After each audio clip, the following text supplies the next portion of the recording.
Last night was a wild ride, let me tell you. I faced death on the chilly streets of London, and it was an experience I won't forget anytime soon. I was out all alone, and the cold had already settled deep into my bones, but that wasn't the worst part. I felt something behind me, a presence that struck me like ice, sharp and fierce. It felt like a chilling blade slicing through me, sending shivers racing across my skin.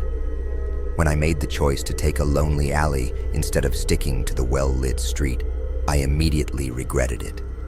I had heard the stories, how death lingered in dark corners, waiting for someone like me, someone who was a bit too lost, a bit too desperate. But there I was, pressing on anyway. Since I had arrived in London on my sister's birthday, I could feel the excitement buzzing in the air, but I knew the party had been underway since 8 p.m. I didn't have to look at my watch to know I was way behind schedule. My sister would definitely be furious with me for being so late. But deep down, I knew it was more than just being late that stopped me from turning back. I hadn't walked these streets in ages. After living out of a suitcase for a while now, I felt lighter. But stepping back into the weighty atmosphere of London was like wandering into a grave. The city had this knack for getting under your skin, making you forget where you'd come from and why you'd left. My parents always said that fearing death was childish. I remember that one time at the fair in America, when I refused to go on this crazy ride because I was scared. They thought it was silly, but right then, in that dark alley, I felt something different, something that felt impossibly real. Death was right behind me. I couldn't bring myself to turn around. My feet felt glued to the ground. I stood there, knowing that running away wouldn't change the inevitable. I just imagined what it might be like if he caught up with me. Would it be a sharp pain like my chest was caving in? Or maybe I'd just feel this strange fog closing in on my mind, dimming my vision until everything faded away into nothingness. It could be painful or gentle. Who knew?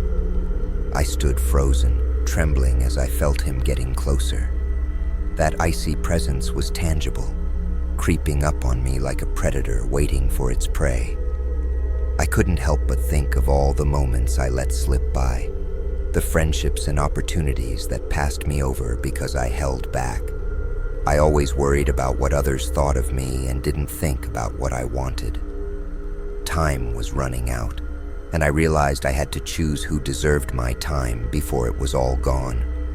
No one would blame them if they thought I had forever. I was always the one who counted my steps, never taking any risks, always considering others while neglecting my own needs. And there I stood, still and quiet as death crept up behind me. He was utterly silent, and the night was still. I could feel all the life around me quieting down.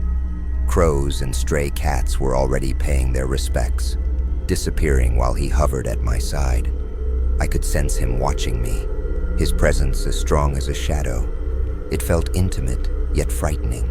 Then, he spoke a single word, rich with allure, tempting me to turn around and face the grim reality. But I didn't. I kept my gaze fixed ahead, feeling something shift inside me. It was like the warmth of stepping from an ice-cold bath into sunlight. Suddenly, I was filled with a burst of energy and took off running, not thinking about him anymore, just the rushing streets ahead.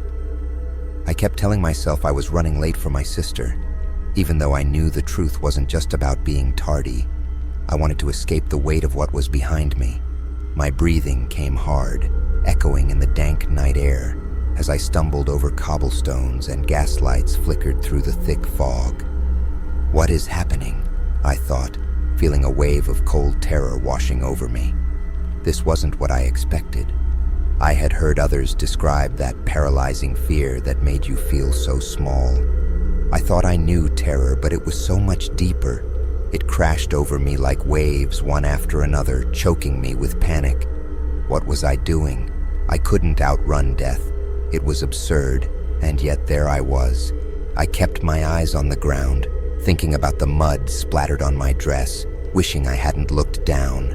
I was scared to see what waited in the shadows.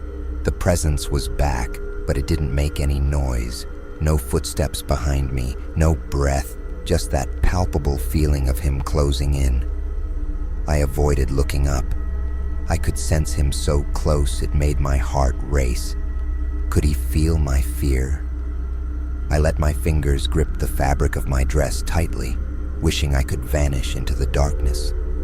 The seconds felt like hours, and my heartbeat echoed loudly, drowning out the fear. I imagined what his eyes looked like, dark and piercing, taking me in. But just like that, he vanished again, leaving me in that eerie stillness. I hesitated before lifting my head, slowly allowing myself to look around.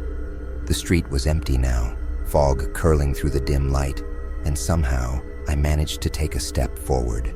Finally, I reached an old iron gate, the wet surface reflecting the rain I didn't even notice falling.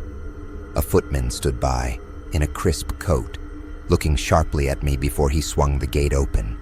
As soon as it clicked shut behind me, the heavy chill lifted, replaced by the warm glow of candles lining a white gravel path winding through a garden. As I stepped inside, I heard music wafting through the air and strolled past adorned wood and mirror, up the stairs to the guest room where I collapsed onto the neatly made bed, ignoring how disheveled I looked. Did I feel guilty about missing my sister's special day? Yeah, a little. But honestly, I couldn't really handle anything in that moment, not even sleep, no matter how my body begged for it. I had hopped from place to place for so long I hadn't made any real connections. I told myself I was in it for the thrill of new experiences, the joy of exploration, but deep down, it was just easier that way. I didn't have to worry about losing anything if I wasn't around long enough to form attachments. So yeah, I faced death last night, and here I was, still alive.